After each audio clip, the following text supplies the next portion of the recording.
da. Cum circulă domnii francezi? Uite ce iarbă, uite iarbă. Ce frumos e în Franța. Uite picel. Bărâm, uite ce de bice. Se merge mai încet. Să vedem tot. Uite ce faci. Ia uite ce frumos e. Să mergem mai încet să le vedem pe toate. Uite ce căsuță, uitați-vă ce căsuță. Uitați-vă numai ce căsuță frumoasă. Doamne, ce n-am văzut așa ceva. Uite și un tir care vrea să ne... Uite pun! Așa circulă muiștii ăștia de francezi prin Franța. Nu, e geamul.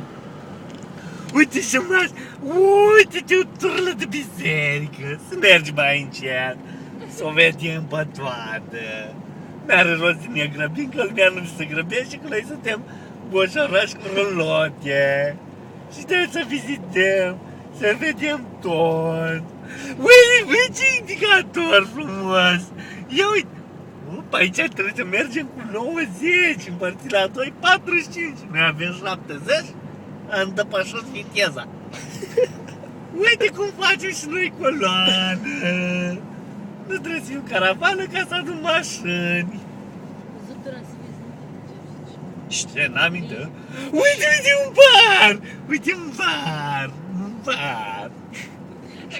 Hopa! Așa, un francez nesimțit! Băi, muistule, încalci regulile de circulație ale Franței? Că dacă mai acceleram puțin, ne încălcai tu și palul ăla cu Audi. Uite ce pădurice!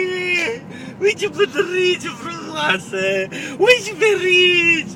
Oh! Filmează, că să avem acolo amintire în groapă când o fi să le luăm. Încetează trecerea, are, ai văzut? Hai ce te-a lăsat să... Mai gata. Uite ce mașinuță! Franțuzească, nu?